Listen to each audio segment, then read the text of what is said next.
Good evening, one and all present here. Warm welcome to all the faculties of Ayurveda to the third day of our program. Today, we are privileged to have Dr. Z. Saibraga Sarasan sir to take the both session of today's classes. He's a professor and the head of the Department of Medical Education at JIPMER Puducherry. In the first session, we'll be discussing the topic teaching learning process. As mentioned by the director Mukesh sir, in this session, we'll be doing some activities soon after the introductory classes. So I request all the participants to participate actively and make the session much more interactive. Better to use a PC or a laptop instead of using a mobile phone for the better convenience of the activity. Okay.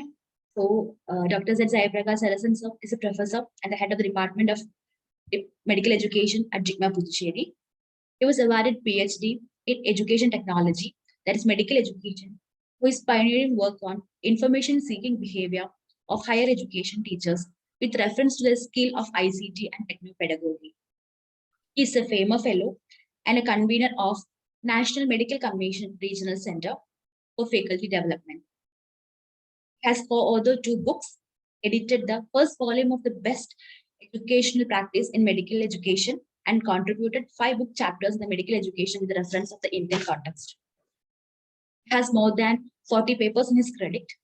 He has undertaken minor departmental research projects and presented so many papers in national and international conferences.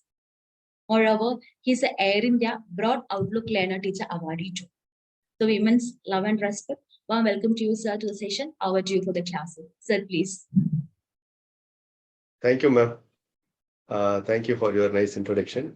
Can you just confirm whether my audio and video is audible and visible? Yes, sir, it's fine, sir. No issues. Okay. Thank you, ma'am.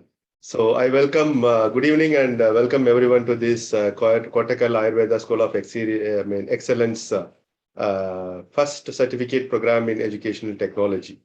So I welcome all the participants and really appreciate them for showing interest in attending such a program that is being conducted first by the Ayurvedic College.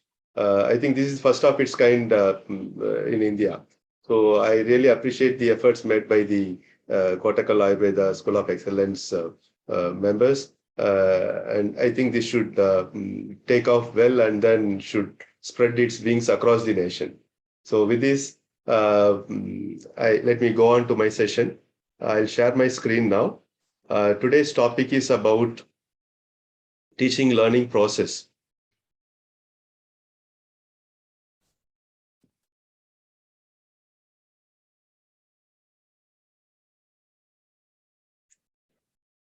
Is the screen visible?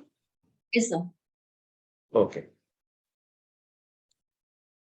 So today's topic is about teaching learning process. When you say teaching learning process, it includes 3 terms. One is teaching, other one is learning, and the third term is the process. And before I go into the main session, I'd just like to recall what you have learned all these 3 days. On the first day, you were exposed to the adult learning principles, because in Kottakkal Ayurveda College, not only Kottakkal, in medical education, after higher secondary, we deal with adults, isn't it? So when you say adults, the approach, the pedagogical approach is entirely different when compared to the school children, or we call them as pedagogues. So that is why the school curriculum is called as pedagogy and the college curriculum is called as andragogy. Because in school curriculum, everything is decided by the competent authority. What to learn, how to learn, and how to assess. Everything is decided by the competent authority. And you know about school children that their brain is like an empty slate and you can write anything. But adults are not like that. That is why a separate branch of educational science has been derived and developed, which is called as andragogy, where you can't just like that write in the slate as you write on the brains of the school children. Here, the adult learners want to learn why they want to learn, the need to learn, how they are going to apply all those things. So taking this into consideration, now I hope that you will be clear with the term adult. And the next session, what you had is about the taxonomy of domains, wherein you learned about the three domains, that is head, heart, and hand, which is nothing but the cognitive, affective, and the psychomotor domain. So for all these things, the basis is the cognitive domain, that is the knowledge base is essential. Then only you can learn any skill. And then when you have these two skills, your attitude plays the pivotal role. If there is no attitude, you cannot use this knowledge or this skill. So that is one important thing which you learned in that session. And the next session is about, what is the next session, ma'am? Dr. Anila, ma'am? So far they have undergone 4 sessions, isn't it? And Yeah. the next session, The other one is interactive teaching and framing. active learning methods. Yes. And other 2 sessions, what they had already undergone. Dr. Mahalashmi has taken objectives, framing objectives, how to frame objectives. That session tells you the importance of objectives, because unless you frame objective, you know where you want to travel, you cannot identify or create a road, or you cannot travel on a road which has already been existing. So that is the role of objectives. So having learned all these things, now you have to understand the process or the science behind the learning. So you may ask, okay, all these things, if I do all these things, whether learning will take place. Sometimes we wonder why a particular group of students learn, why a particular group of students don't learn, why some teachers teach well, some teachers, though they have a lot of knowledge, they may not come out successfully in their teaching. So that is what is called as the process. The process here refers to, though you may have knowledge about a content and you know how the context for learning, the context for teaching, but if you don't know how to process the content and how to deliver it appropriately, you cannot be successful in your career, or the learning may not be that much effective. This is called as the science behind learning. That is what we are going to try. I am trying to make you understand in today's session, which is otherwise called as the teaching learning process. Now, may I request all the participants to just show your face? Can you please come on, switch on your video so that I'll really feel happy to see all of you, so that I know who all are present and who are all not present. So since this being an online course, you should also learn how to conduct an online session. So that is the reason why I'm asking you to switch on the video. So that's nice. Good. Still some more people are yet to, I think, open up their video. Right. So coming on to the objectives of today's session, these are the objectives of today's session. At the end of this session, you should be able to distinguish the term teaching and learning, and you will be able to understand, explain the factors that influence teaching and learning, and identify appropriate teaching learning strategies with reference to the context of learning. Right. Now, as I told you in the beginning, these are the 2 terms, pedagogy and andragogy. Pedagogy deals with school education or the children education, and andragogy deals with the college education, or otherwise called as the adults who are involved in learning. There is another term which is also called as heterogogy, which is called as this is a superior kind of thing where it is totally self-directed. Say, for example, a PhD scholar has all the autonomy to identify area, to learn about certain skill, to do certain research, whichever he or she likes. That is called as a heterogogy, where everything is decided by the learner. In pedagogy, it is decided by the teacher. In andragogy, it is partially decided by the teacher and partially by the learner. And in heterogogy, everything is decided by the learner. Right. Coming to the next important term, that is teaching. Now you know the meaning of adult. Next important term is teaching. Can someone throw a light on what is the meaning of teaching? I request some participants to say what is the meaning of teaching, what is their understanding about teaching.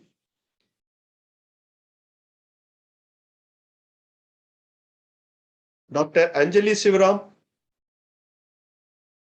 can I have some response from you, ma'am? Yes, ma'am. Hello, sir. Am I audible? Yes, ma'am. Please. Yeah, audible. Very well. Sir, teaching is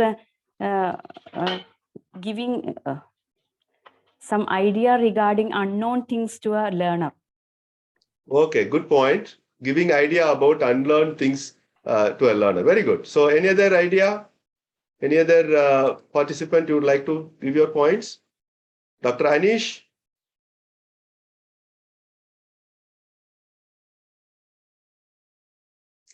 Sir, can I have some response from you? Dr. Anish, please unmute yourself. Yeah. Is it audible? Yes, sir. Yeah, very well. You are. Actually, teaching with respect to me is to guide whoever is learning or whoever wants to learn from us. We have to, Wow, we have good. to show the light. Okay, so teaching means you have to show the light. Very good. So underline the word showing light. That means you are like a torch bearer, torch like a lighthouse. Lighthouse shows the light to the ships, isn't it? Good. Right. Then any other response? Thank you, sir. Then Dr. Subin Vaidya. Dr. Subin, are you there? Yes, sir. Yes, sir. Please. Sir, similar views, sir, shared by others. Okay. And also, I would like to say that it is to share the information or knowledge that we have with others also. Okay. Share knowledge with others. Good point. Very good. Then Dr. Rajani. Thank you, sir.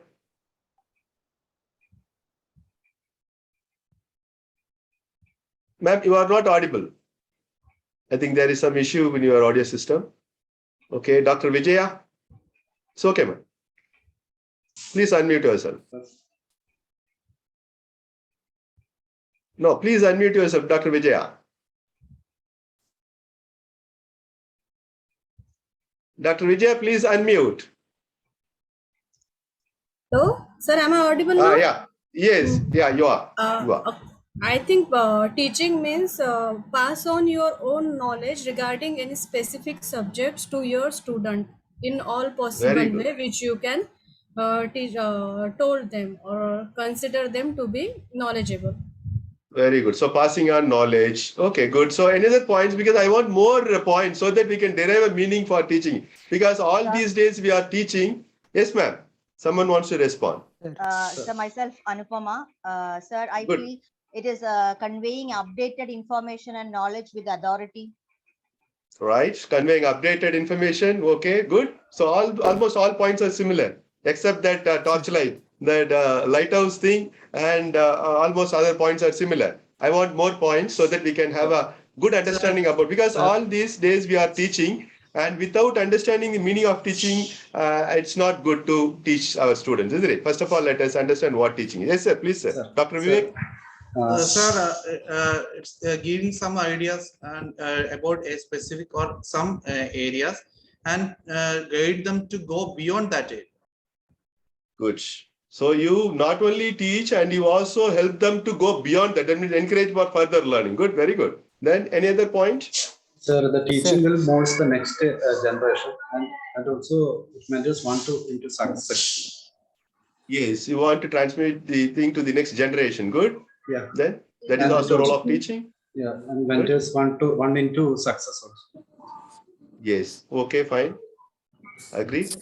Then any Sir, other there is a point? one saying in Sanskrita, Asatoma Sadgamaya, Tamasoma Jyotirgamaya, Mrityorma Amritam Gamaya. So this is what the knowing the information from that, so Good. taking the students to unknown informations.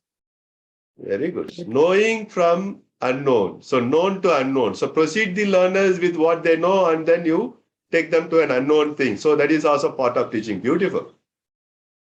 So there is something called as in education, we say the main aim of education is to make the learners to know, as someone said now, make the learners to know, and after knowing, allow them to do, learning to know, learning to do.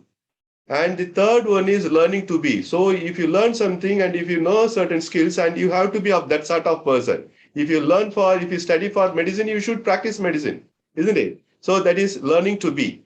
And the fourth one is learning to live together. Medicine is a field that always encourages team learning only, because you are not a single person going to practice. You are always going to practice medicine, Ayurveda, or whatever medicine field. It is a teamwork. So learning to know, learning to do, learning to be, and learning to live together. So now whatever points you said, most of these points will come under this thing.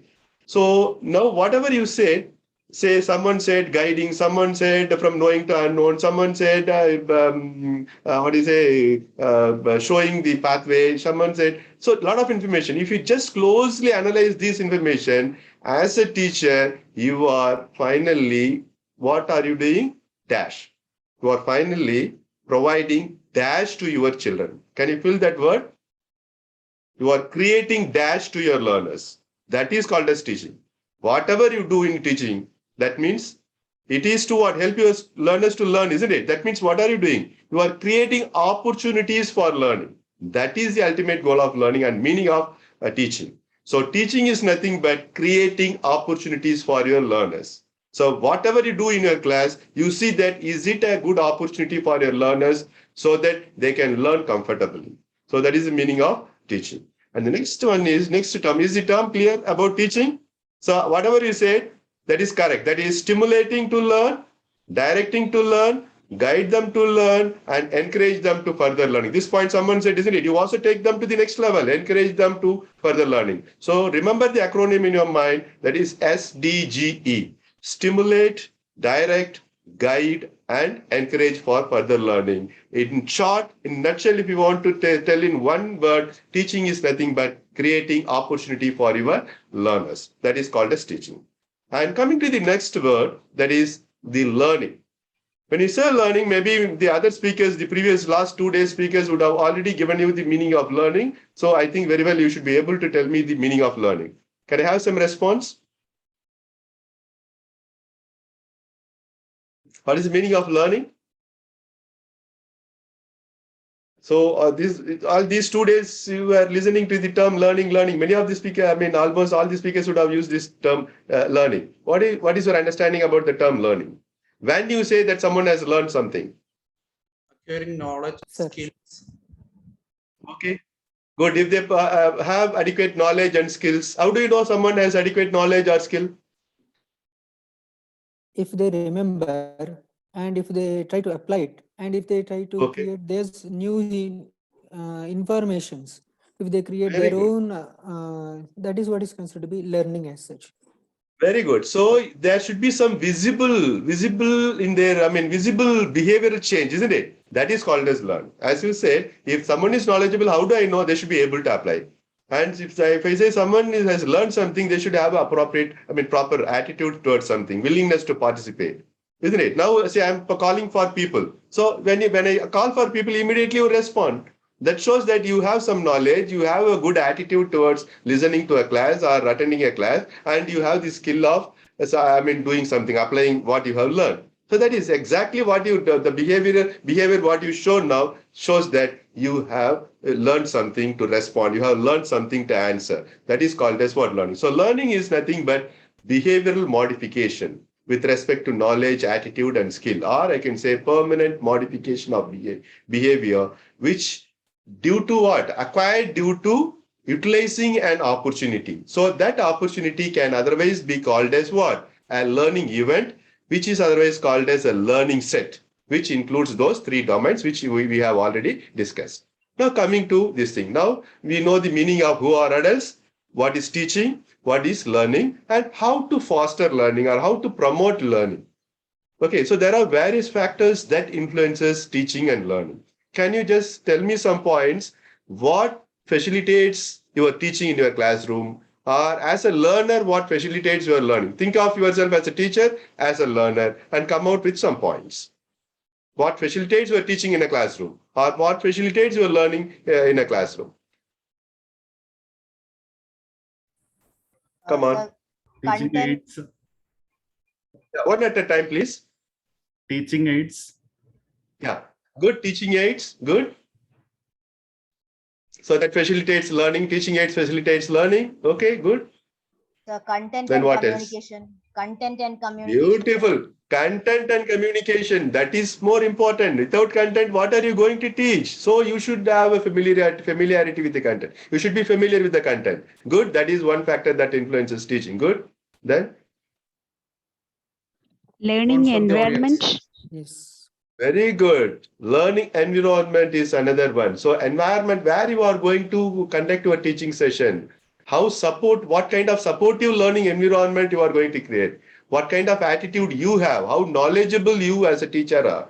Because this will affect what kind of dressing sense you have, how you present yourself before the student, and how knowledgeable you are, how skilled you are, how you are going to apply the knowledge in the presence of your students. All these things on the part of the teacher becomes an important factors that promotes teaching or that facilitates teaching, isn't it? Let us see what are those factors. Similarly, for learning, from the part of teaching, you have said some point from when learning occurs. Learning is dependent on what? Assessment. Good, very good. Assessment drives learning. So if you are a good teacher, you should be able to use appropriate assessment tools so that you can say whether your learners are progressing, learners are reaching the objectives, learners are have learned as per the curricular objectives. Good, very good assessment that promotes learning. Then what other factors promotes learning? So if the contents are delivered in an interesting way with simulations. Beautiful. The contents can be what? Maybe in different formats. We always stick on to one format, that is a lecture method. There are other methods. So that if you could address the different learning needs if you want to address the different learning styles of your learners, definitely you should go for what? Multimodal teaching. Not sticking onto one method of teaching. Very good. No, very good. So thank you for your response. So let us see now what are the factors that influence teaching and learning. One is the teacher's characteristics. If you say that you are a teacher, you should be a well-informed teacher, more knowledgeable teacher. Unless you are familiar with what you are going to teach, unless you are familiar with the content, and you have to go and cut a sorry figure in front of your learners. So as teacher's characteristics, you should be a knowledgeable teacher, a teacher well-versed in using different methods of teaching, same content in different formats. Don't stick on to only one method because you are not going to deal with one student. Because students have a lot of individual differences. That is nothing but students differ in their knowledge, content, pedagogy, what is that? Their attitude, aptitude, anxiety, all these things, they differ in that. So teachers' characteristics such as first duty of a teacher is to what? Understand who your learners are. Even if you go to a shop, they just understand what type of consumer you are. You go to a cloth shop, they look at your dress. If you go well dressed, accordingly they pull out a dress and then give you. If you wear a branded t-shirt and branded jeans, they only give you branded thing. Not that you are using a brand. Similarly, if you go to a bank, they ask for know your customer, KYC. See, can anyone open an account without knowing your customer? KYC? No. After all, a bank person knows who you are. They know all your details. Who are my customer? What is his name? What is his PAN number? How much of money reserve, savings he has. So that is called as know your customer. Similarly, you have to understand who your learners are. Unless you understand who your learners are, you cannot cater to their needs. So knowing your learners here refers to who are my learners, what is their age group, what is their IQ level, what is their application level, what do they already know, what they want to learn, what is their anxiety level, how curious are they learn, what is their interest. So many things are there. So in a class of 50 or 100, so if you have 50 students in your classroom, all 50 are unique, like fingerprint. So you cannot teach in one method. So that will always lead to loss of time and energy. So next thing is, as teacher, you should have appropriate knowledge of the content, and you should also have the knowledge of pedagogy. Pedagogy is nothing but the science and art of teaching. You may think, okay, I have prepared PowerPoint, I have done my lecture, I have done my duty. No. Is this content fits into this methodology? Am I going to teach? What is the content? Which method is suitable for this content? Can I use the same method for all the content? No. So that is called as the pedagogy.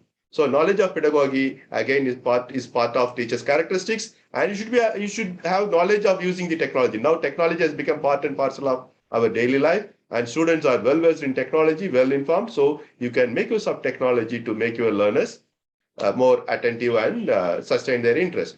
And roles to be played. So teacher plays a lot of, by doing this, teacher is expected to play different roles. One is the role of a planner. You have to plan your session with the help of a lesson plan. Plan accordingly what you are going to teach, what are those objectives, how are you going to reach the objectives, what methodology will definitely help or will maximum help you to reach the objectives and help your learners to understand the content, apply the content. And so you also play the role of a teacher. There are different roles a teacher plays. So initially you play the role of a teacher is to create opportunity. When you say instructor in a laboratory, you have to what? Instruct your students about the steps to be followed. If it is a procedural skill, isn't it? If it is a diagnostic skill, unless they follow standard operating procedure, they cannot learn, isn't it? So in that place, you act as an instructor. And while doing certain procedures, your students are likely to make mistake. So in that case, you go along with the student, walk with the learners, and then coach them. There you play the role of a coach. And as someone said, assessment, testing. So it is the assessment that drives learning. You should know to assess your learner, which kind of assessment will help me to understand whether my learner is learning or not, whether my learners has learned or not, progressing or not, to what extent he or she has learned. And you are also expected to be a resource creator, not just a note dictator or a reader from a book. Okay, you have to see how much creativity is in you, how you can create different forms of resources, including not only just a PowerPoint. There are different resources available, learning resources available. So if you could create such resources or identify some resources and help your learners to learn, then in that case, you are playing the role of a resource creator. And mentor, you are also expected to what? Mentor your learners. After you know that your students are progressing, they have achieved a level, you should help them to what? Reach the next level. So that is possible only if you have a long-term mentorship agreement with your learner. And you also play the role of a counselor, guide, and so on, so on, so on. So it is not only, don't think that I am a lecturer here, I will only lecture. No. So these are some of the pertinent roles expected from a teacher. So these are called as what? Teacher's characteristics. Knowing your learners, be familiar with the content and familiar with the methodology you are going to apply and familiarity with the technology you are going to apply, and your roles will definitely help you to what? Do teaching, justice to your teaching. Now let us see the characteristics of the learners. So who are your learners? As I told you already, learners are not of the same IQ. They have different IQ. Their attitude is different. Aptitude is different. Anxiety is different. Curiosity level, interest level, etc., etc. They vary in different things. No single individual is same. Every individual is unique. So if this point is there in your mind, always you will say how I can pluralize my content. Pluralize means how I can what? Prepare the same content in different formats. So that is one thing. And as someone said already, learning environment, where this learning event is going to take place. Which environment is the apt environment, suitable environment for my learners to learn. So which environment will facilitate maximum learning, that is called as the learning environment. Whether it is OPD or in a ward or in a community or in a laboratory or in a lecture hall or within a small group or within a group of faculty or within a group of learners or in a library, you are simply telling it is library. If you give them proper instruction, okay, take this book and this exercise, come out with certain points. So they enter into a library hall with certain objectives, work towards that and come back to you and report. So that is called as what? Learning environment. Learning environment is nothing but creating a supportive and conducive learning environment.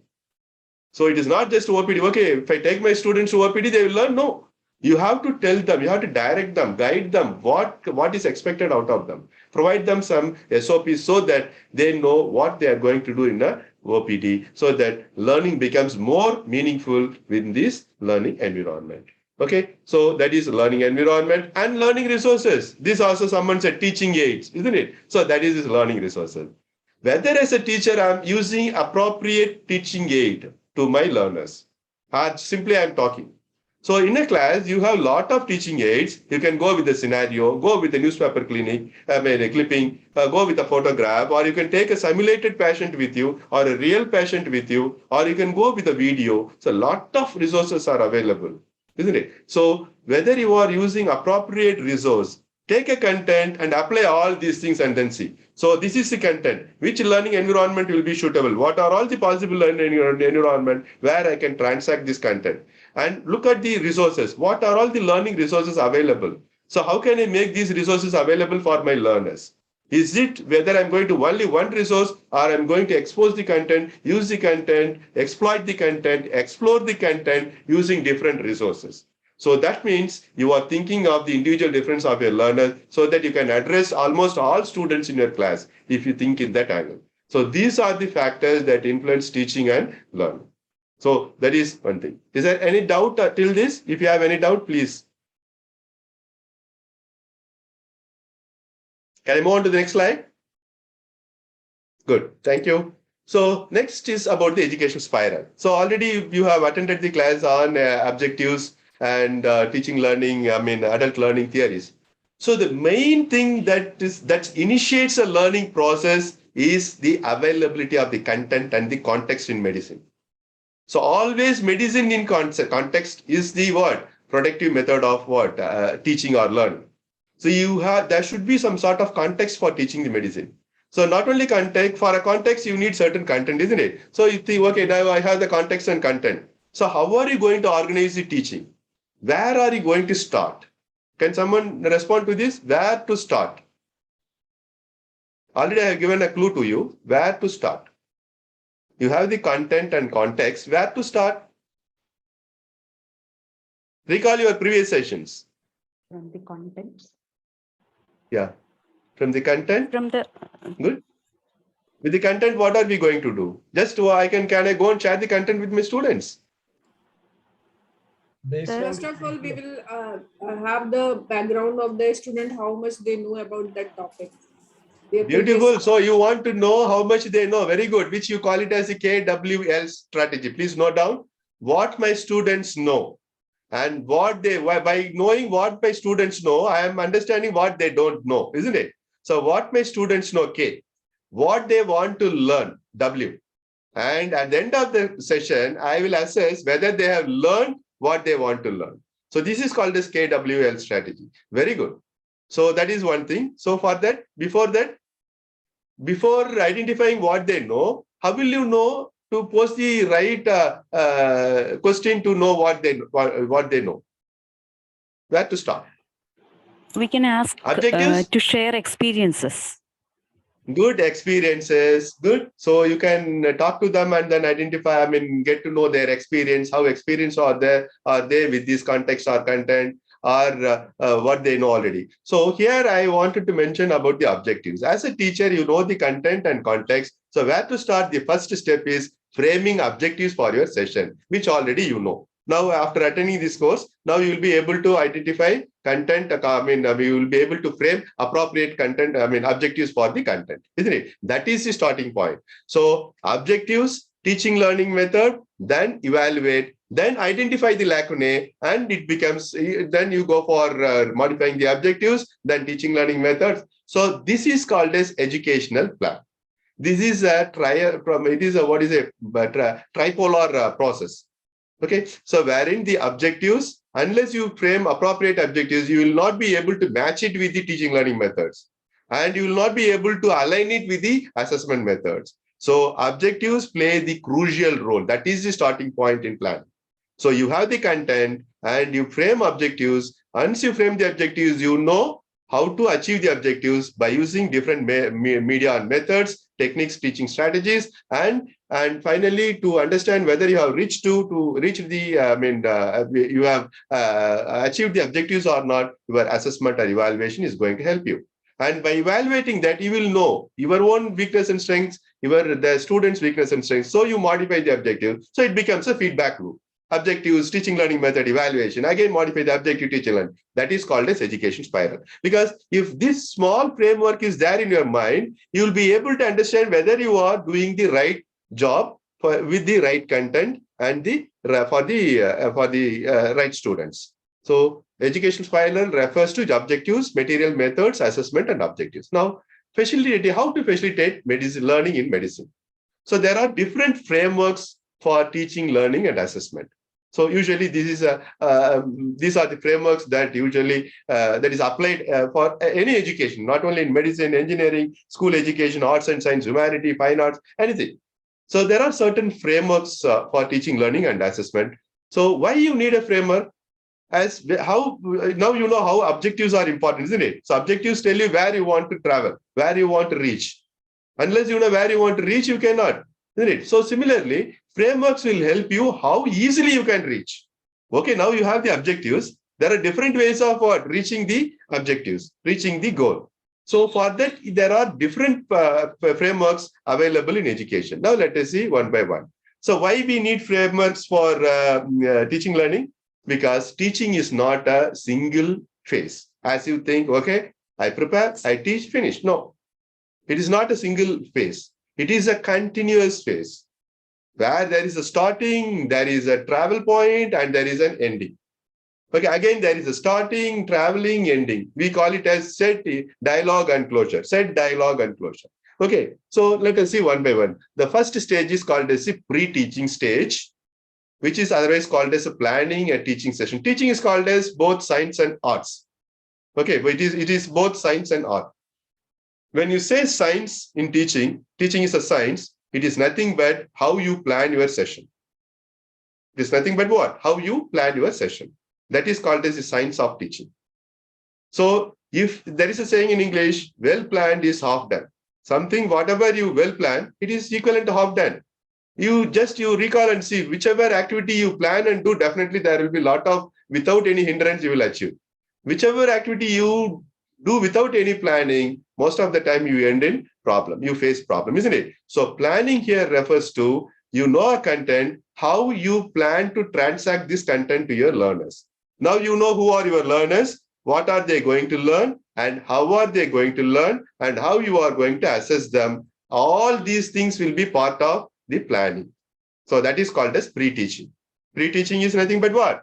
Planning the session for what? Smart delivery. That is planning a teaching session. Now, second thing is the teaching phase. Now you know you have a lesson plan with you. The lesson plan contains what you are going to teach, whom you are going to teach, how you are going to teach, how you are going to assess whether your learners have learned or not. During teaching, you are expected to follow. So, okay, now I have planned, sir, how to execute this. So here there is a small plan for execution, which is otherwise called as learning events. There are 9 smart steps of learning events, which are otherwise called as Gagne. Gagne is an educational psychologist. He has proposed this model of this thing. This is a framework for teaching. It is otherwise called as any teaching event. So where it starts, as you enter your class, as soon as you enter a class, what you first of all do, you first gain their attention. You cannot just like that start a session. First gain their attention.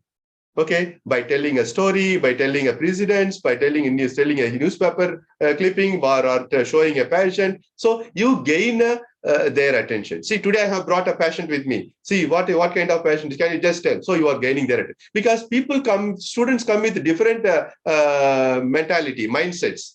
So you have to focus their attention towards you. That fulfills this step fulfills that.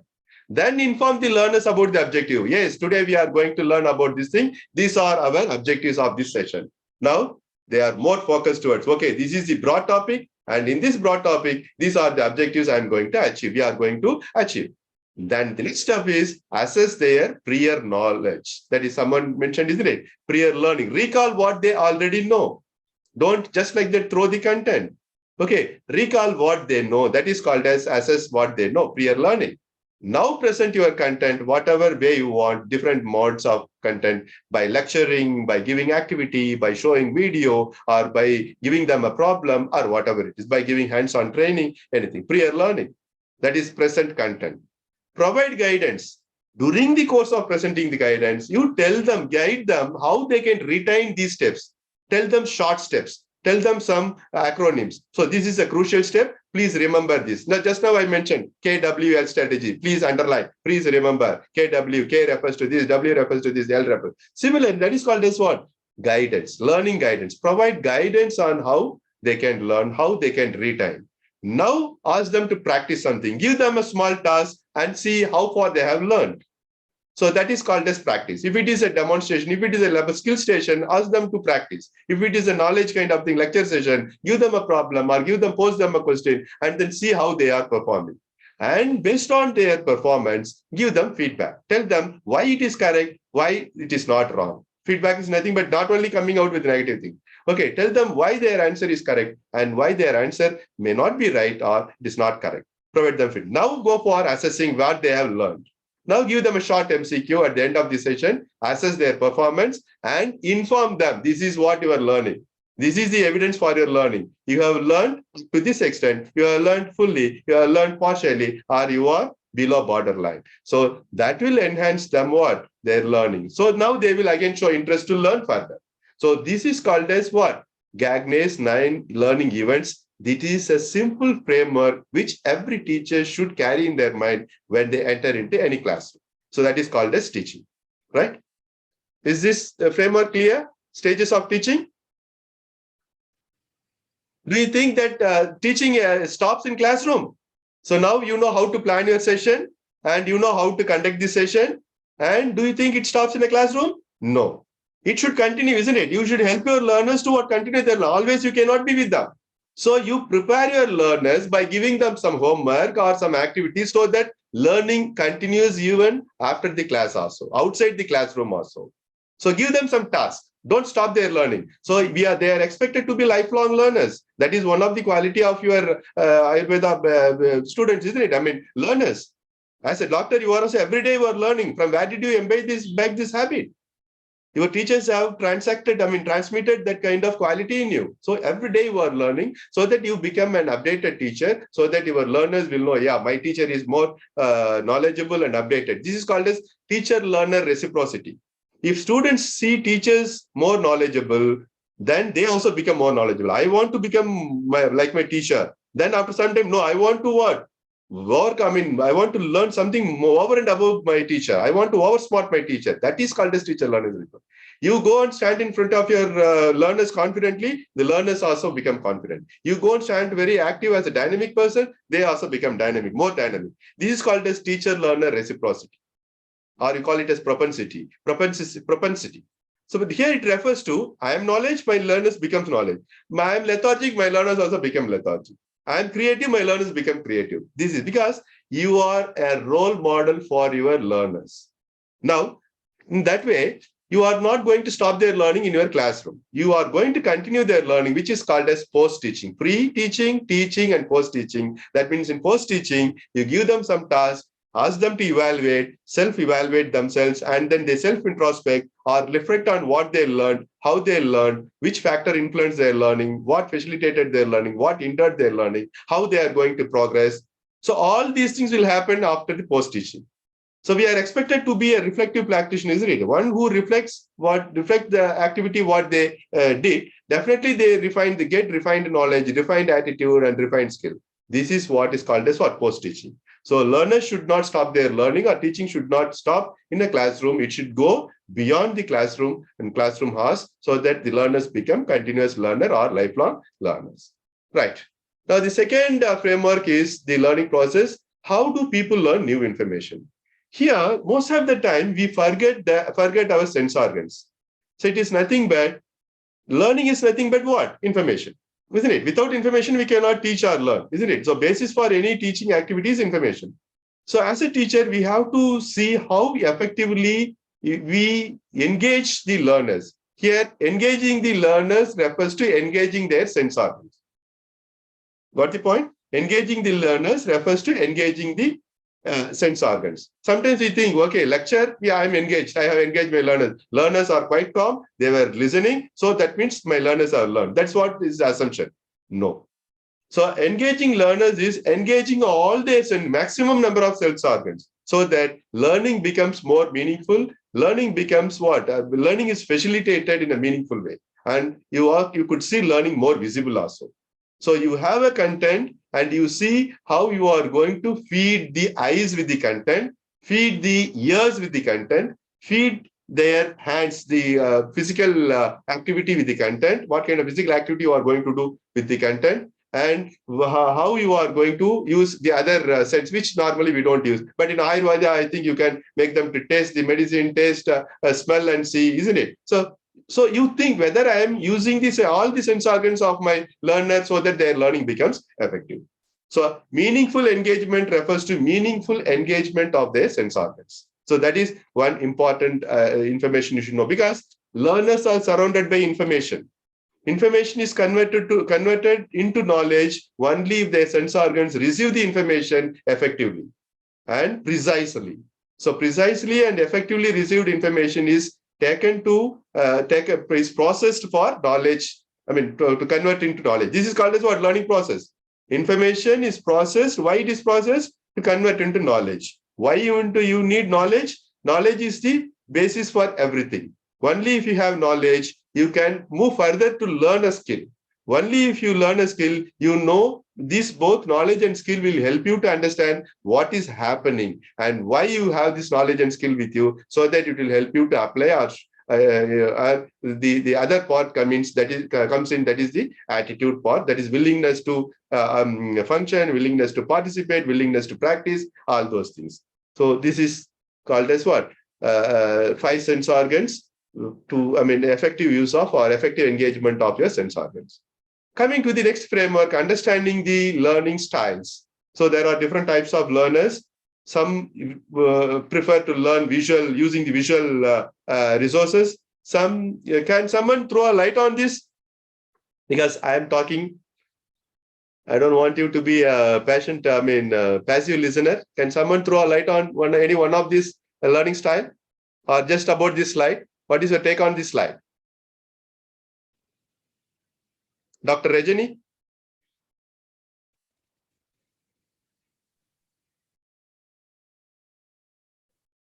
Ma'am, your audio is not. Please select audio and then select system.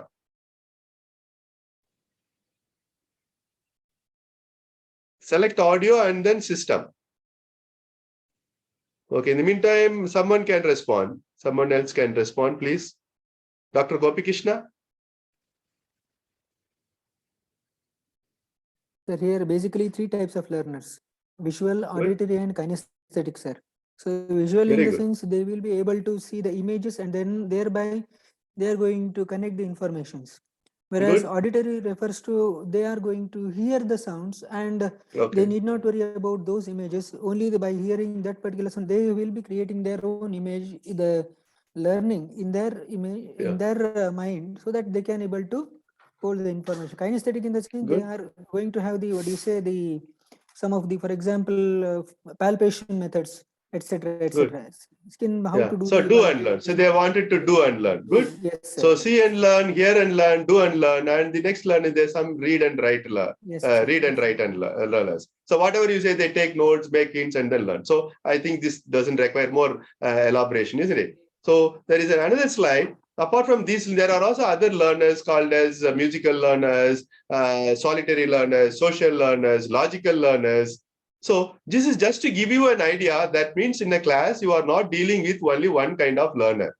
So that means you cannot go with one PowerPoint presentation, one method of teaching, thinking that one size fits all. Can you give one size of t-shirt to all the students? No, some will have, some require small size, some requires medium size, some require extra large, some requires large, some requires triple XL, double XL. So you come across different kinds of learners similarly. So it is not just one size fits all.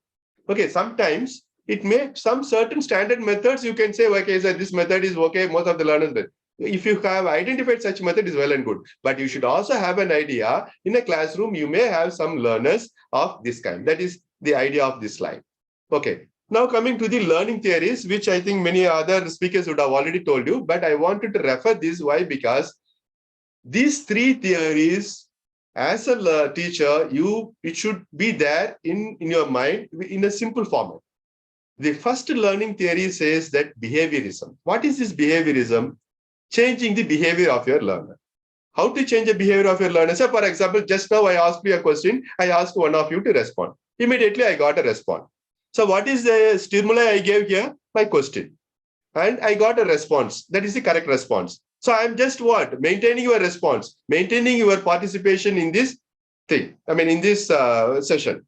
So this is called a stimulus response. Say, think about, I'm not calling anyone by name or I'm not posing any question. Then slowly one people will cut down to take up and they will switch off, isn't it? Slowly people will drop out and then they will physically be somewhere and then technologically switched on to this and then through mobile they will be connected. That's all. So this is called as what? Behaviorism. I am using an appropriate stimuli so that I get a stimuli from my learners. Now, why this information is necessary for a teacher? When you enter into a classroom, see whether whatever stimuli that goes out of your body or mouth or hand or anything is an appropriate stimuli so that it elicits appropriate response from your learners. Say, for example, question. Are you asking relevant question, appropriate question, without any ambiguity? Then it is a good response. Are you showing a correct picture? Are you showing a right example? Are you giving them a right problem? So that these are called as what? Stimulus response. This is called as behaviorism. So behaviorism focuses mainly on stimulus response. Next one is cognitivism. Cognitivism is nothing but information processing. So just in the previous slide, I said information processing. What is this information? We are surrounded by information. As a teacher, I should facilitate my learners to process the available information in a more smart manner, in a more simple manner, in a more acceptable manner, in a desirable manner. So I cannot just like that keep on giving information, keep on telling example, keep on giving for them with a lot of information. They really get bored, isn't it? So that is called as information. So I have to help them to process the information.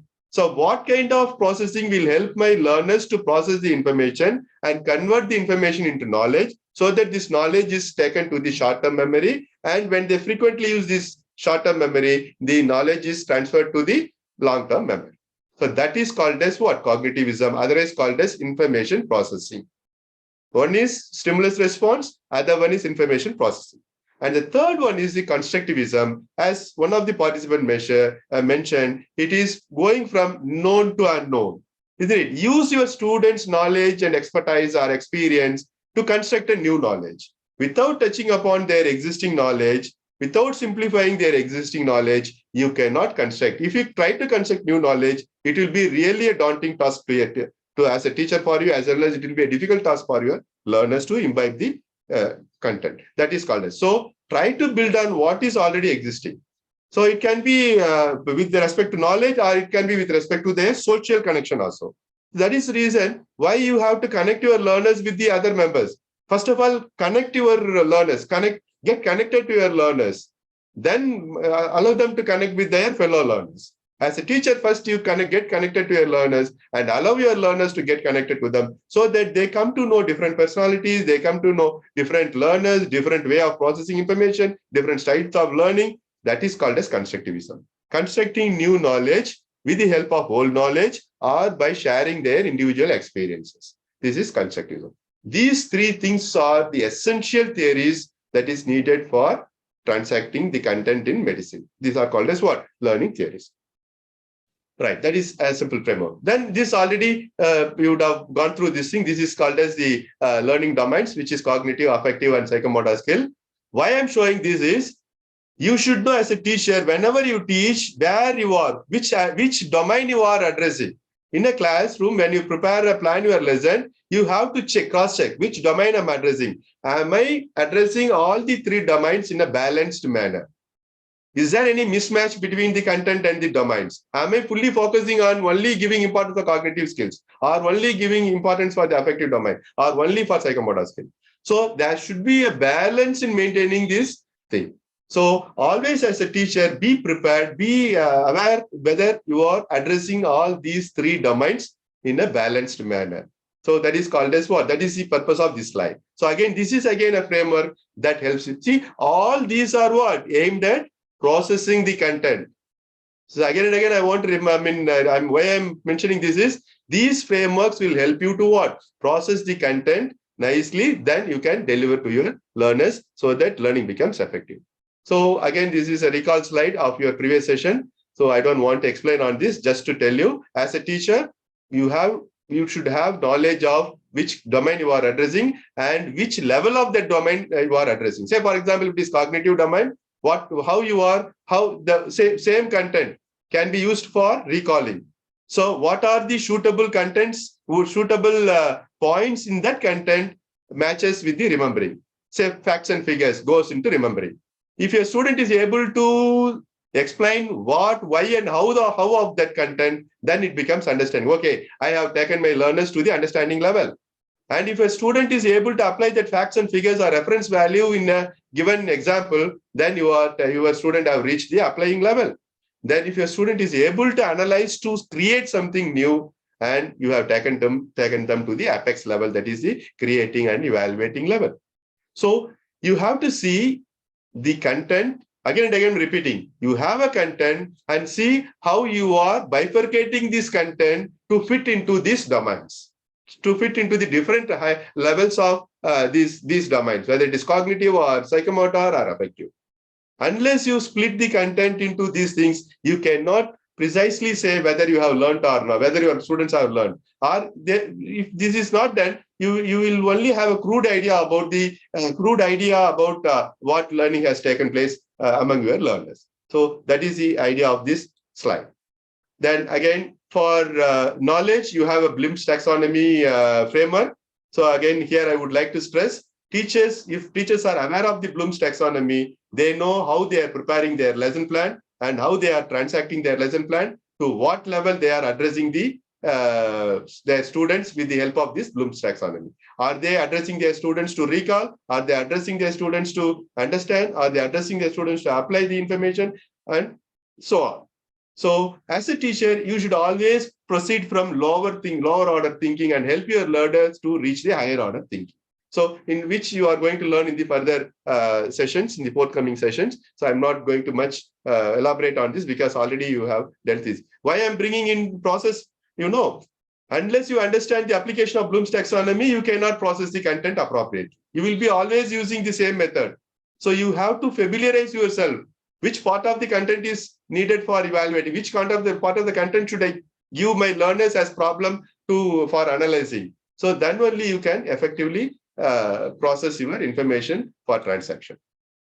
And this framework is nothing but the Miller's pyramid that helps you to what? Understand or helps you to process the content for acquiring clinical competence. So clinical competence, in one day your students will not reach the test level, isn't it? You are not going to allow them to practice directly on the real patient, isn't it? So first of all, you will help them to acquire some knowledge. Then you will help them to, you will understand whether they are able to explain why this particular procedure is essential or not. Then you will give them opportunity to work on a simulated patient, or you will help them to observe some, and then you will ask them to work on a simulators. There are now simulations and simulators are there. Even softwares are also there. Then only you allow them to practice on a real patient. So this pyramid is called as the Miller's pyramid, which helps the teacher to fit the levels of acquisition of clinical competence. So now you can know. So how to provide learning opportunity at nose level. How to provide learning opportunity at know-how level. How to provide learning opportunity at shows level and desk level. So that is the main thing of this slide. Now coming to the psychomotor skill teaching. So can someone say how do you teach a skill how are you teaching skills in Ayurveda? Can someone throw light?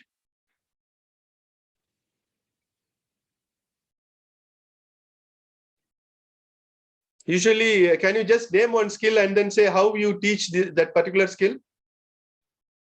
Sir, as we examine Nadi in our Ashtaved Pariksha, we Okay. first show them how to do it along Okay. with the explanation of the classical method.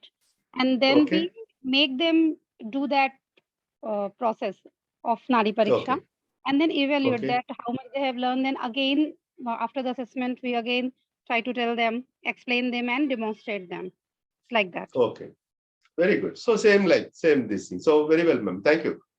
So as she said, first you will demonstrate so that they see one and then they imitate one. Then you correct them, and same thing happens here. So here for teaching psychomotor skill learning also you have a framework which is called as a 5-step approach or a 7-step approach, whichever way you call. But in training period we call it as 5-step approach because skill mastery and skill autonomy is not part of our training program, isn't it? Only if they go to their workplace, they master the skill and then they do it autonomously.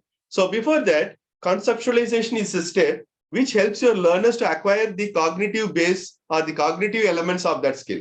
Say, for example, if you are going to teach your learners to tie a neck collar. So first of all, they should know why this skill is essential, on whom it is to be done, when it is to be done, when it should not be done, all those things. What is the size, which size to go for? All these the information related that to that particular skill is given to the learner, and you make sure that they know the information. This is just the cognitive part of the skill.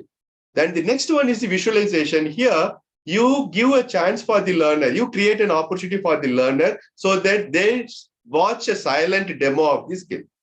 One, as a demonstrator or as an instructor, as a teacher, you demonstrate that skill without any verbal dialogues. Okay, you don't say anything, you silently demonstrate. Next step is you verbalize that one. Verbalize is you demonstrate by telling the step. This is the first step. I'm doing like this. Next step is this one. Third step, fourth step. This is how you have to do like that. That is verbalization. Verbalization has two components. One is verbalization by the demonstrator and while demonstrating. Next step is the student verbalizes, the demonstrator demonstrates. Then the third step, next step is the practice, wherein the student tells the step and practice it on a simulated patient or on a simulator. So during the course of the practice, if the student does something correctly, a teacher gives positive reinforcement, maybe a positive gesture or a positive verbal word saying that good, very good, continue, proceed, like that. If it is a wrong step or an undesirable movement, the teacher gives a negative reinforcement. No, you are wrong, or please go back and repeat the step. This is not the correct step. Think of doing it correctly, or a negative body language gesture, like that. So reinforcement and correction is the next step. The skill mastery is through deliberate practice, the student acquires the skill mastery or competence. Then when they go to their workplace and after repeated engagement with patients and doing that same skill repeatedly, they acquire expertization or skill on. This is a model framework for psychomotor learning. So as you have frameworks for cognitive domain, you do have frameworks for teaching psychomotor skill. There are also other frameworks. I have just given you only one framework here. So why I'm mentioning about frameworks is frameworks will give you a focused way of delivering the content, focused way of structuring the content, so that teaching becomes easy and learning becomes visible and meaningful. So that is the purpose of these frameworks. So for cognitive domain, you have certain things, and for psychomotor domain, and for psychomotor domain, this is another framework called as Scopes experiential learning. So what is this experiential learning? You experience and learn. We saw some learners, isn't it, who wanted to do and learn.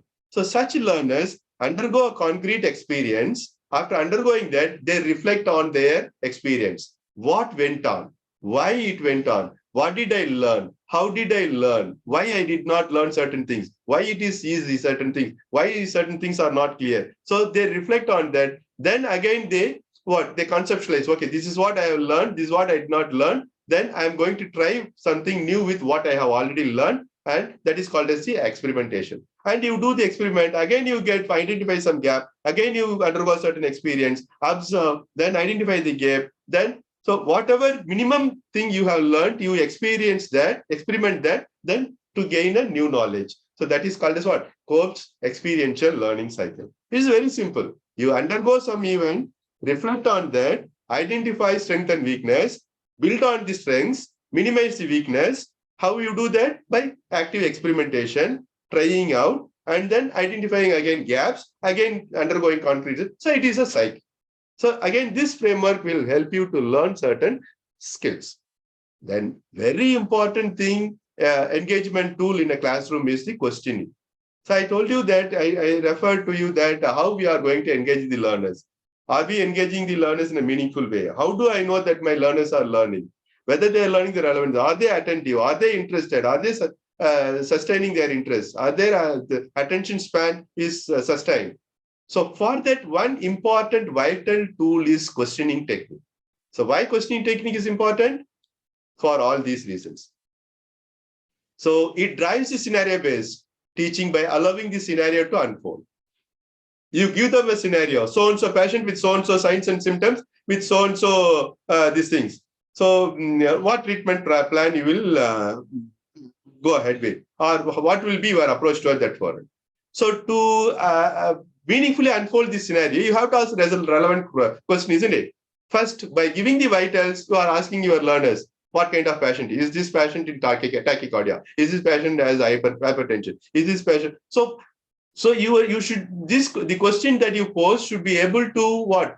Comprehend the content given by you, given in the scenario, and that should elicit proper response from the students. That is called as what? Drives the scenario-based teaching by allow the scenario to unfold, and questioning encourages interaction. Suppose you think that if I am not at all asking any question to this group, you people will be simply watching, and you for 10 minutes you will watch, listen, then after that you will lose the track, isn't it? So that is why. So by posing questions, I keep you attentive, I keep you sustain your interest, sustain your span of attention also.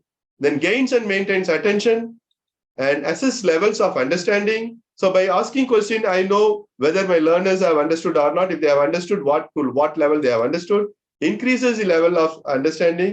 So the way I frame the question, the different levels of question, different degrees of question will help me to what? Address different levels of learning and assess different levels of understanding. Increases learning from each other. So instructor and among students. So that increases learning between the students and between instructors, also promotes higher order thinking. So question can be any question. It can be a convergent question, which is otherwise called as closed-ended question. If I keep on asking what, which, when, where, how, then it is lower order question, or it will not promote higher order thinking. It will only have a fixed answer, which is called as closed-ended question, or direct questions, or convergent thinking, convergent questions. So if you want to take your learners to the next level, higher order thinking, you have to ask divergent question, which is otherwise called as open-ended question. So for example, is this patient in shock? Define shock. What is shock? These are all lower order questions. Suppose if I reframe the same question, is this patient in shock? It is higher order thinking. Then I will recall my idea and then apply what are the important signs and symptoms of shock, and I'll be able to say whether that patient is under shock or not. So that is taking the students. Suppose if you ask what treatment strategies are there, what approaches are there to manage this patient, then it is higher order thinking. Okay, so why is this patient in shock? Again, higher order thinking. What class of shock is this patient is in? So you know there are different classes of shock, and you should be able to analyze all these classes of shock and say, okay, this patient is in class 2. Unless you analyze, you don't have the ability of analyze, you will not be able to tell which class of shock is this patient is in. Isn't it? That is called as promoting higher order thinking. So all these are possible if you as a teacher develop the skill of questioning, skill of probing questioning, skill of framing open-ended questioning, skill of framing convergent questioning. So that is the skill. So as a teacher, you go with this. This is very, very effective tool. Ask question, get answer, ask question, solve problem, ask question, make them to interact with other people, ask question, know what they are, ask question, assess their level of understanding, ask question so that they think at a different level. So you can make them to think. The basic idea of asking a question is make your students to think. Allow your students to think. Again, that is an important part of what? Process, learning process. Underline the word learning process. In all these activity, you are trying to do one thing, which is nothing but dash. What is that? Can someone identify that word? So all these things, again, I'm coming back to the same thing, learning process, teaching learning process. All these things are shared with you. I'm discussing with you to understand the process, learning process. So what as a teacher we are trying to do here? Engaging the learners by dash. What is that word? Any idea? Interest. Providing opportunity. Good. Providing opportunity. By providing opportunity, what am I trying to do? Make them learn. Make them learn. How we make them learn? By providing opportunity. Now what am I trying to do with you? I'm asking you a question, you are what? Responding to that. Suppose if my question does not influence you, will you respond? No. Interactive learning, sir. Yes. So it is nothing but influencing and get influenced. So very important word in education is influence your learner, get influenced. That is the mantra for processing. Processing is nothing but what? Influence your learner, engage your learner. So these are the frameworks that will help you to what? Engage your learners actively. Understand the teaching learning process. So again, I'm telling questioning is a very vital tool that helps you to influence your learner. So by influencing, by asking question, you are influencing your learner. They respond to you, and that response makes you to get influenced by their thing, isn't it? So you get influenced to them, they influence you, and you influence them. So influence influences. So that is called as what? Process. So when processing teaching learning process, to understand teaching learning process, all these things are essential. Now let us see other thing. So maxims of teaching, I think this already the very first day as part of adult learning, people, I mean the concerned resource faculty. Anyway, I'm just recalling you so that this becomes part of teaching learning process.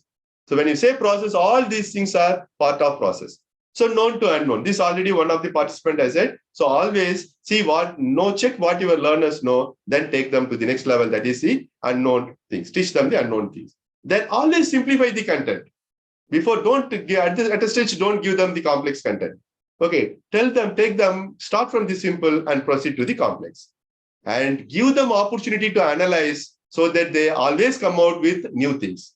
If you want to make your learners a creator, or if you think, okay, let my learners be a passive learner or be a consumer of information, then no use. If you think that your learners should become a creator, give them opportunity to analyze so that automatically that will go to creation. And the next one is be specific, then generalize. Always show them the specific data, then generalize it with the general population, general patients. So that will help them to understand the fact behind any technique or skill or disease or whatever it is. And empirical to rational. First tell them the reason.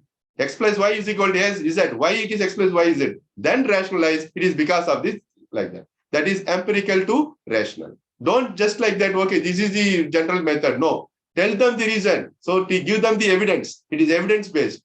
Why this medicine will become a catalyst, then why this medicine become a synergist, then you should be able to tell with evidence so that they acquire a rational knowledge, the rational behind certain facts. That is empirical to rational. Then the next method is induction to deduction. Give them a group of examples and ask them to get a general idea, or ask them to categorize, or ask them to derive a rule out of that. Give them group of example. So example to rule, it is induction. And rule to example, then it becomes deduction learning. So give a group of example, ask them to frame a rule. Give a group of rules, give one particular rule and ask them to get an example for that particular rule. So that is another maximum of teaching. Then psychological to logical. Already we know our characters, the learner's characteristics. They have different, there are individual difference with respect to their knowledge, attitude, and skill. So especially with regard to their psychological parameters like interest, attitude, attention span, curiosity, anxiety. So first, understand their psychological needs, then take them to the logical thing. So don't think, okay, if I say they will follow. If there is steps, okay, they will follow. No. Though there are a lot of frameworks and steps or all those things, unless they are psychologically alert, you cannot make them to understand logically. So that is again one maxims. Actual to representative. First show them the actual, then you go for representative example. These are all some of the maxims of teaching. Then near to far. First tell them the near example. First, whatever example within that is available within the room, within your context, within your campus, within your this thing. Then cite the example from others. Here near to far refers to the available references, available example, immediately available. Then you can think of some remote or exotic examples. Then whole to part. So there are two things, part to whole and whole to part, depending on the group of learners you handle. Suppose certain contents can be given as a whole and then ask them to divide into part and then make them learn. Or you can give step by step. Even skill also. Some skill, if it is a lengthy skill, divide them into 2-3 parts. So let them first complete first phase, second phase, third phase. So integrate all the phase, then it becomes whole, part to whole. Whole is if it is a small skill, and even if they struggle to learn in a small skill, small skill holistically, then you can divide into part. So whole to part and part to whole. So the next framework is teaching learning methods. That is, there are different approaches in teaching learning.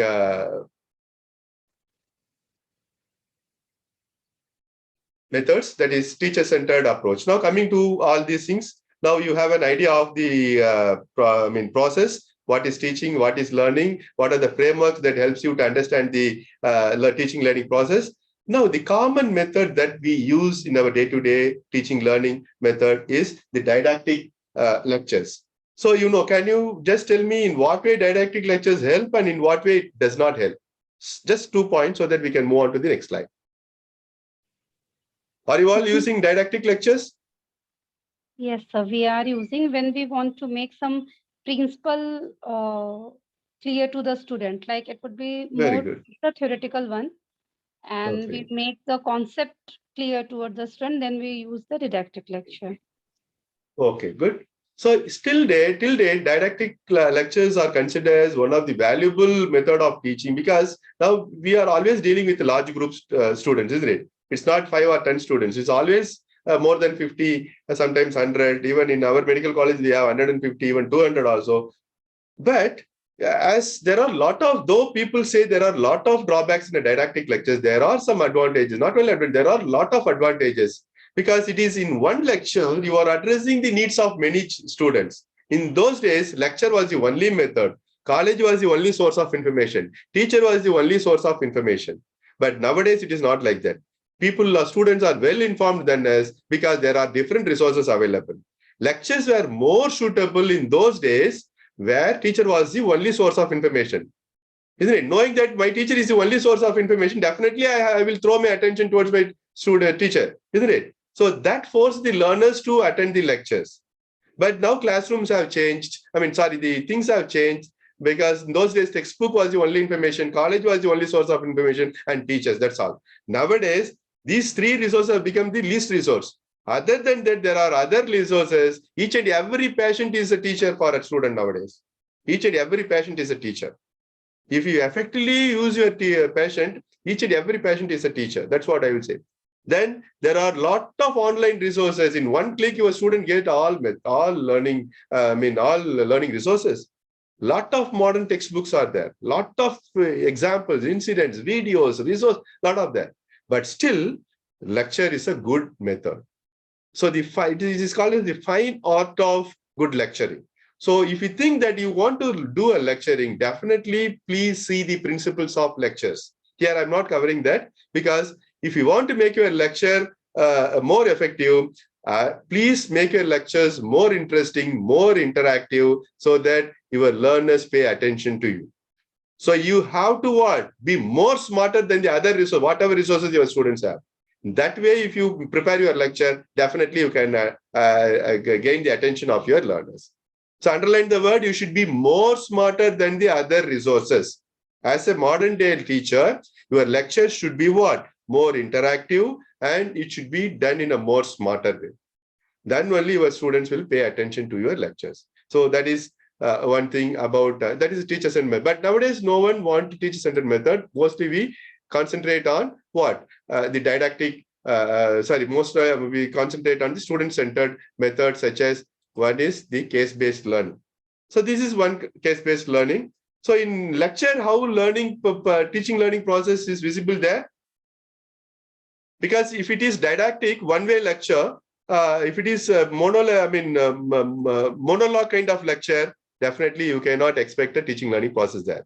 So it should be a two-way process. Your communication should be two-way process. Ask question, respond to the question. Answer. Let the student respond. Again, ask a question, respond. Make the student to respond to your question. So, your answer, you ask them to, allow your student to pose question, you respond to that. If it is a two-way communication, definitely your lecture will be what? More effective. Then it becomes what? More meaningful also.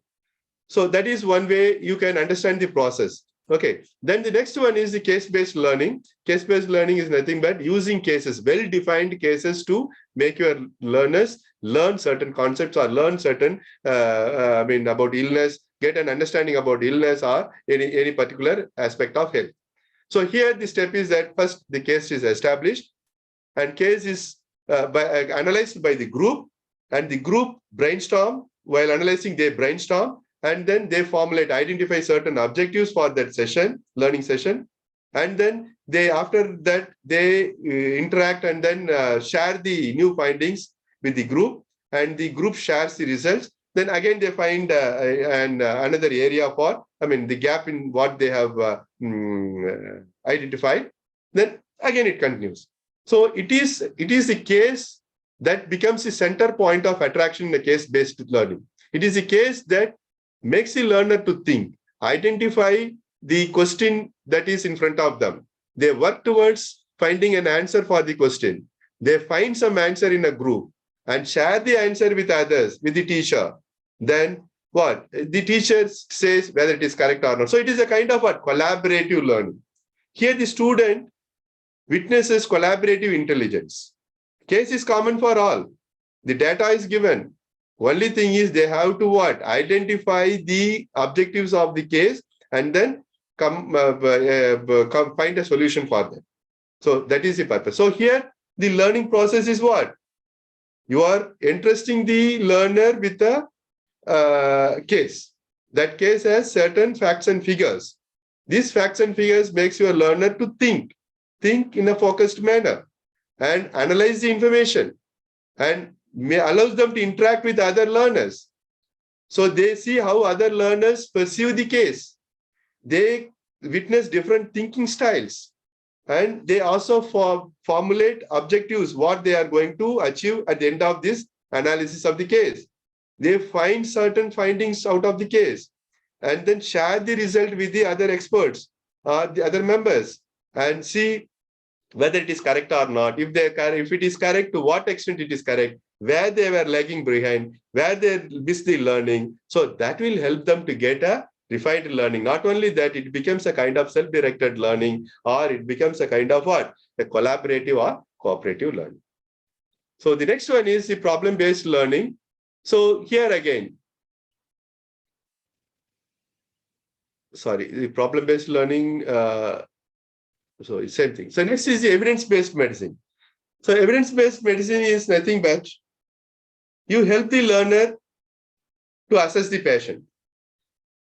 Okay, ask questions about the patient.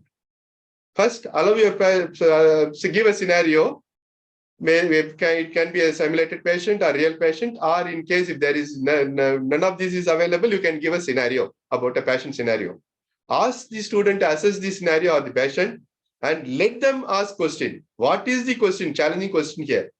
In case-based learning, what is that? It is everything is there. They identify a question. Here also, they will ask a question. What is the question with this patient? What kind of patient he is? What is the problem with this patient? What is the diagnosis? So after identifying the question, the diagnosis, they acquire evidence, search for evidences for this particular diagnosis. What treatment options are available? Acquire best evidences. So that they will not get only one evidence. They'll get different types of evidence, different evidences from different sources. Now they collect the best evidences and then appraise it with their group members, or get it go for an internal validation with the expert members. This is called as appraising the evidence. And the expert members give a consolidated evidence based on the evidence provided by the learners. Then the learners will apply this evidence in the patient care or in the scenario and then assess and then come out with some results. And they will evaluate, okay, whether the evidence is correct or not. The evidence that is applied to the patient is correct or not. To what extent it is correct. Okay, so they get feedback. So again, assess the patient, again ask question, acquire the evidence, and again they appraise, go for appraisal and then apply. So this is called as what? Evidence-based medicine. This process will help the learners what? To learn in a real life situation or real life, though assume that they are learning on a real life patient. So that enhances what? Teaching and learning. So these are all the ways how you can promote learning. So problem-based learning, it's also a kind of case-based learning, but here the scenarios, the teaching starts with a problem. In case-based, all problem-based learning are case-based learning, but all case-based learning are not problem-based learning. Case-based learning, the scenario is well defined. In problem-based learning, the scenario is not well defined. That is why it is called as problem-based. Here, the learning itself starts with a problem, introduction of a problem. So the students meet with the problem, they understand the problem, know what they need to know, and then define the problem. First phase. In the second phase, they collect information from their textbook, they collect information from other sources and then collate the information, share the information, and then generate as many solutions as possible. Then determine the best solution with the help of group discussion, and they try to fit that solution into the problem. If the solution fits well, then they all agree with everything, and then finally they end with a debriefing session, saying that what happened, how it happened, what facilitated their learning, how they solved the problem. If a second chance is given to them, what kind of approach they will use to solve the same problem. So that is called as what? Resolving the problem. So problem-based learning is again an important strategy that will help a teacher to understand the teaching learning process. See here, the teacher's role is to what? Create a problem. I told you initially, teacher's role is to create a problem. Case-based learning, create a resource for a case, or existing thing can be. So you are facilitating learning by creating a problem. So that problem you give, post to the students. So then it becomes the student's responsibility to analyze the problem and come out with some tentative solution for the problem. So in problem-based learning, the domain, if the domain is initial topic, this is the difference between, you can read it for yourself. I'm not going to explain, it is self-explanatory. So there are different domains. One is the topic. So beforehand preparation, that is pre-teaching. Then during the course, during the teaching, that is during the process of problem-based learning, what is the facilitator role? You should be well equipped to moderate the session. You should have adequate knowledge. You should be able to provide direction, guidance to your learner, all those things. So, and data seeking is allowed here. In case-based learning, already data is there, so you don't have to interfere more. And after the session preparation, this is post-session. So they apply this in their this thing, but here it is not applicable. There itself they will identify and then they'll come to a conclusion. And here the learning objectives identified during the session, they're identified before the session. So next thing is simulation-based learning. I think you would have heard about simulation. Simulation is what? Mimicking a real scenario. That is simulation. Okay, imitating or mimicking a real situation. So keeping the patient safety in mind, in allopathy medicine, we use simulation. I don't know to what extent in Ayurvedic medicine you will use simulation-based learning. It need not be a simulator or mannequin. It can even be a scenario also. So simulation can be in any form. It can be in the form of a simulated patient. It can be in the form of a mannequin or simulators, or it can even be a web-based scenario or a paper-based scenario, paper pen scenario written on a paper. So that is also simulation-based learning. So here you are giving more opportunity for your learner. Once they become familiar with the paper scenario, then they go and see the patient in the ward. Then they go and see the patient, real patient. They touch and learn with the real patient. So keeping the patient safety in mind, simulation-based learning is now acquiring more importance in medical education. Then social media and video lectures is also an important way of processing information. So that a teaching learning process that can take place effectively. Social media, blogs, video lectures, all these things are effective means of teaching learning. And there is another thing called as peer-assisted learning, where you involve some identified students who are already good learners, who have already proved themselves, put them in some groups so that they become catalysts in that group. They promote learning among other members. They assist in learning of others. They help others to solve problems. This is called as peer-assisted learning. You teach something to me and I teach something to you. I teach you and you teach me. So that is called as peer-assisted learning. So if I know some students are good at certain skills, I may give them some leadership, give them a small group and make them to work on that. So that is called as peer-assisted learning. Then observational learning is again a framework. So where you give opportunity to observe good environment, good organizational climate, wherein the student get opportunity to observe good things so that they imbibe good things, good role models, good learning sessions, good psychomotor skill session, good procedural skill, best procedural skill operating thing. So all these things, again, a framework so that you create a good learning atmosphere or a good organizational climate wherein the student happens to see only good role models, only good best practices, so that they become a learner of that sort.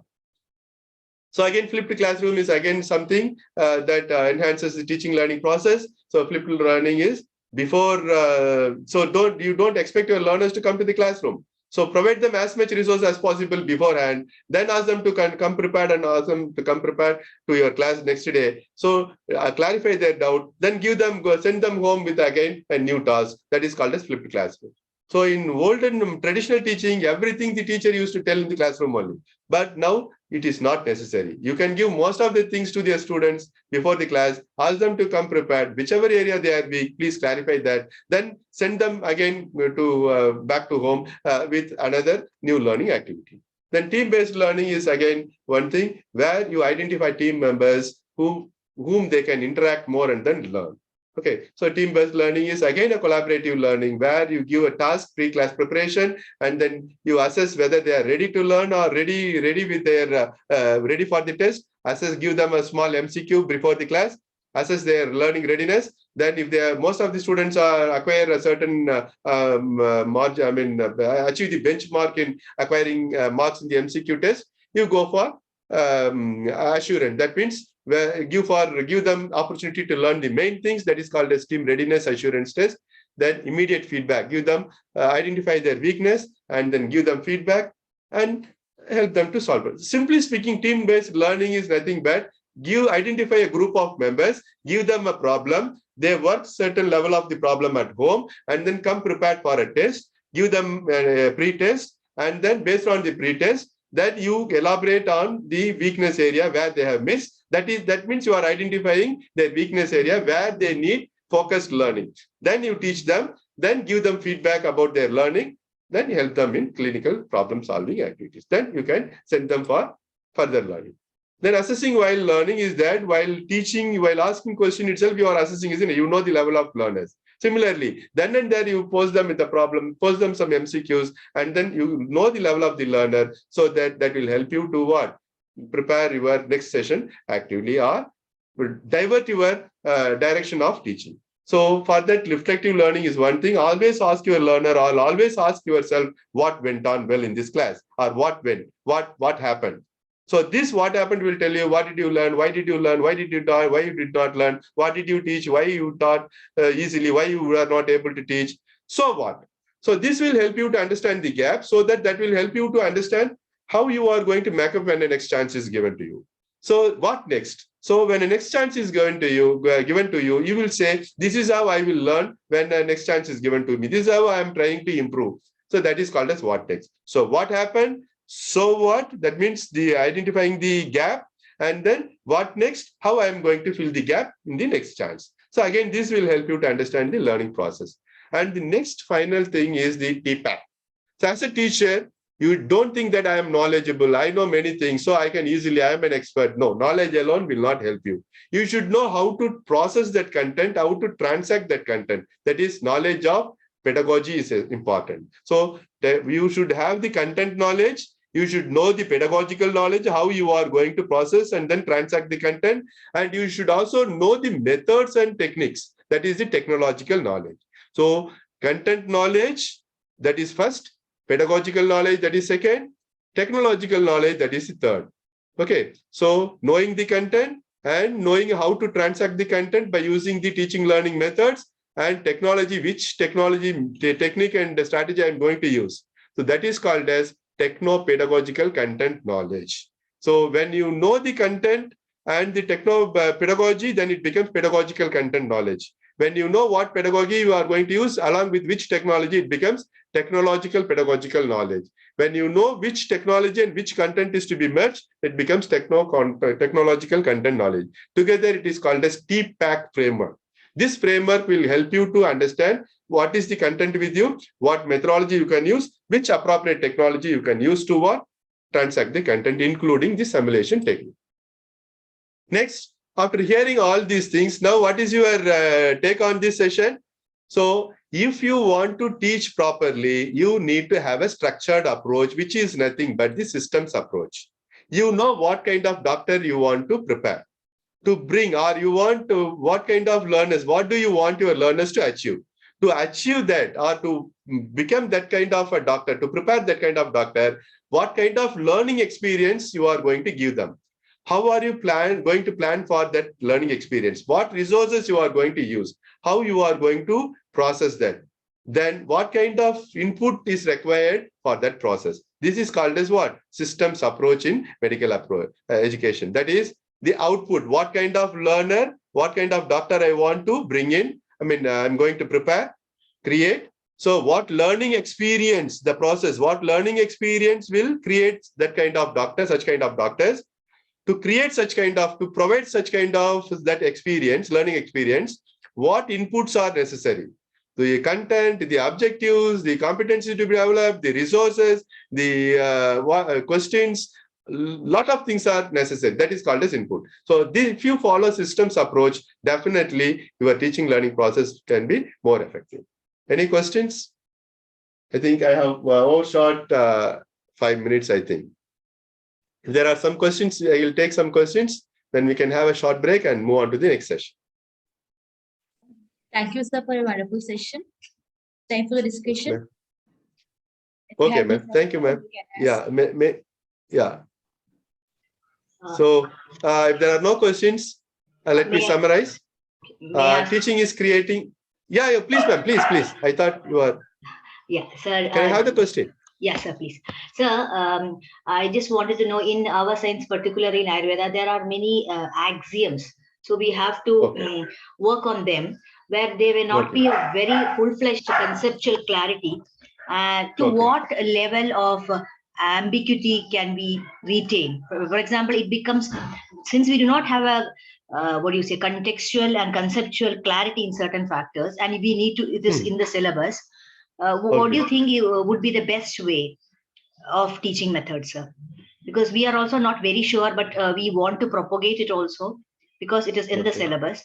Do you think we can have a balance between ambiguity and objectivity, sir? Is it okay, or does it actually confuse the student? No, ambiguity to some extent is very essential. That's what I said. You have to proceed your learners from lower order thinking to higher order thinking. Yes, sir. You can include ambiguities. Your education is inclusive education. So in the first exposure itself, you cannot throw you cannot include ambiguity. You understand? Yes, so first know what your learners know. Where do you want to take your learners? If you think that if you want to take your learners to the higher order thinking, some amount of ambiguity should be there. You should make your learners to demand for some information.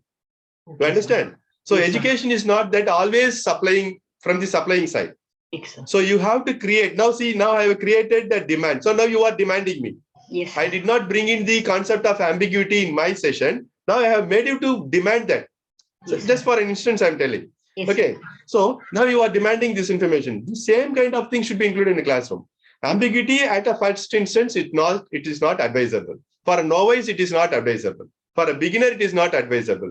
For advanced beginner, to some amount of ambiguity. Suppose if the learner is at competent level, has reached certain competency, you want to progress the learner to higher competency level, make them more proficient, then some sort of ambiguity should be there. That is what is the problem-based learning. Include it, so they should be able to identify the problem and they should come to you asking for more and more information. Then you clarify the and unfolding the thing slowly. You understand? So your question is very pertinent, very nice. Actually, it is needed, but you should, the ambiguity, you should first of all identify the learners for including ambiguity and objectivity. First start with the objectivity, then go towards ambiguity. Ambiguity not at first instance is advisable.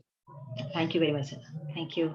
Have I answered? I hope I answered your question. Is it really clear to you? Yes, yes, I'm trying. Thank you, sir. So our objective should be what? If it is higher order thinking, definitely ambiguity can be there. Any other questions?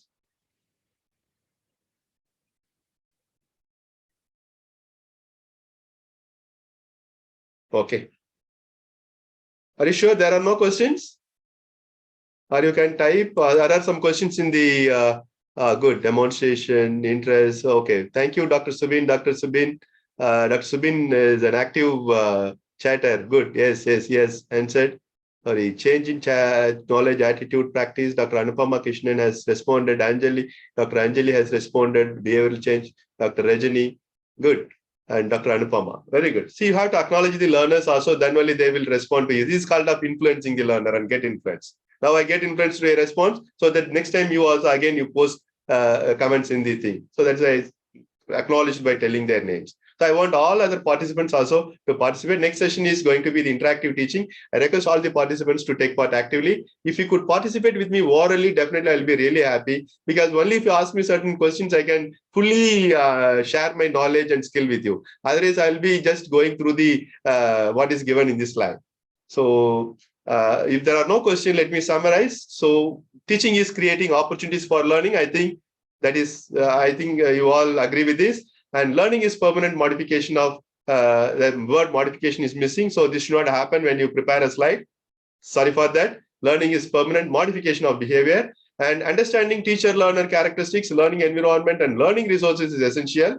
And frameworks for teaching and learning will ensure transfer of content more precisely and more effectively. And teachers' preparedness on the content, pedagogy, technology is pertinent for imparting appropriate knowledge, skill, and attitude. So thank you very much for your patient listening, and looking forward for your active participation in the next session.